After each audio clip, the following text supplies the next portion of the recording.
Hi, my name is Emily Tarpin. I have been teaching French at UNH since 2007. Most of my teaching career, I had to teach with books that did not fit my teaching, and every 5 years or so, we had to pick up a new book in the hopes that it would be better. And it was just a very frustrating experience having to go through all those books and trying to figure out what would work and what wouldn't work and not finding that right fit. But fortunately, I attended ATI a few years ago, and Cable Green, the director of Global Learning for Creative Commons, if you don't know him, follow him on Twitter, go on YouTube and watch videos about his talk. He's great. He's very an inspiration for me, and I hope for you. And so he talked to us about the benefits of switching to OER, and at that time I had no idea, what OER was, and it was really a click for me after hearing him speak, kind of a revelation.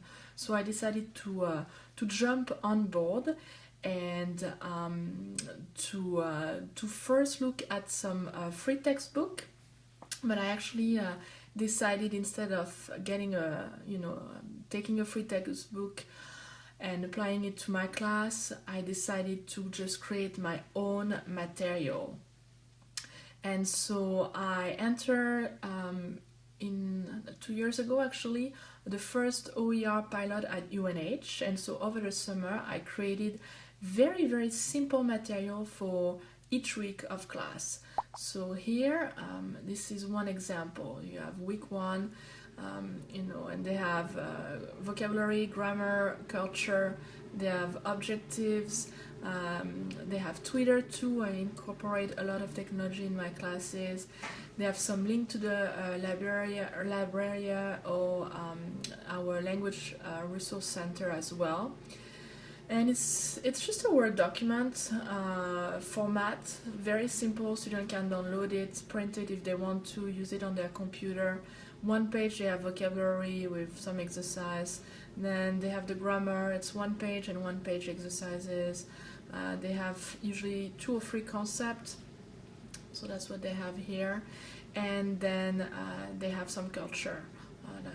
Here this is just an article from Wikipedia that I adapted with some questions. It could be videos, it could be very different type of material.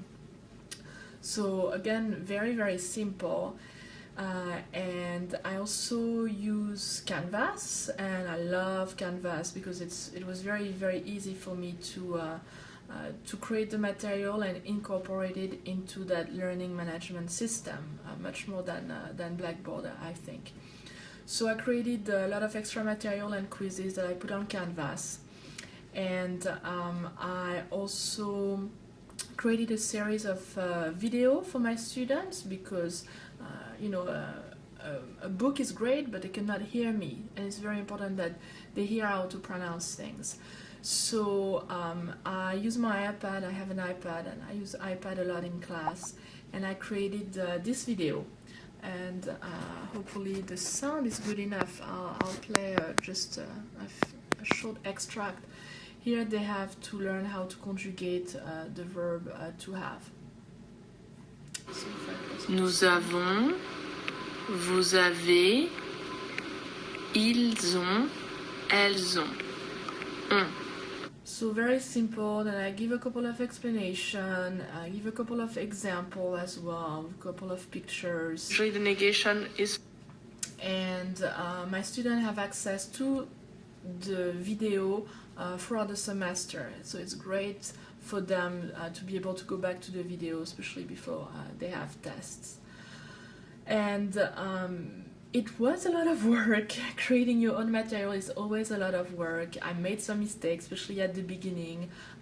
Some of my videos have musics. I don't own the rights. I managed to find, a couple of singers who accepted to let me use their music. But I'm actually gonna redo a lot of the videos and make sure that I have pictures that are in the public domain, and the music. If I use music, I'll make sure that I have the right So right now those videos, I only just use them for my class, but they're not out, I can't share them, with others. So that's kind of one of the goals I have, is reviewing some of the material. Same for my textbook, I'm just reviewing it. I'm having my colleagues reviewing it as well, which is great. It's a great way to collaborate. And my students are also reviewing my material and giving me feedback on how to improve. And it's very, very good experience, I think. So you really don't have to jump and go crazy and create your own material, especially at the beginning. I had some of my colleagues who joined the second wave of OER ambassador program, and they actually decided to adapt a manual that they find online that was licensed OER, and they've been using it with their class, and it's been a really good experience for them as well. So just know that you can create your own material, but you can also adapt, or you can make a mix, create your own as well as adapting a manual, and mix them together.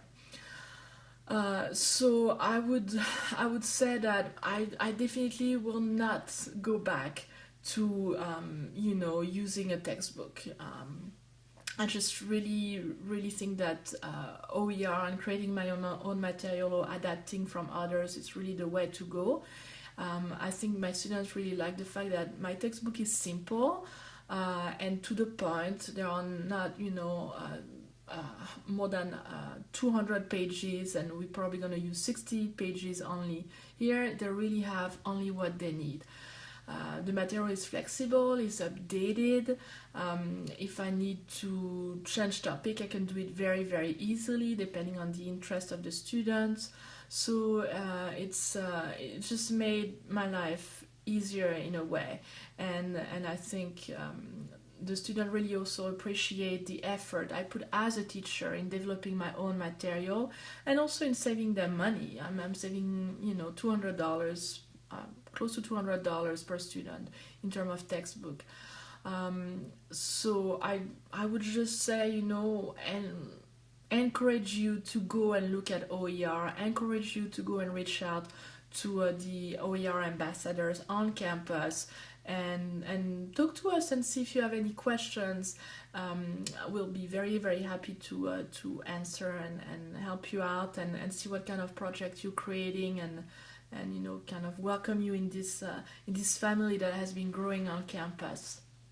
So any question, feel free to contact us.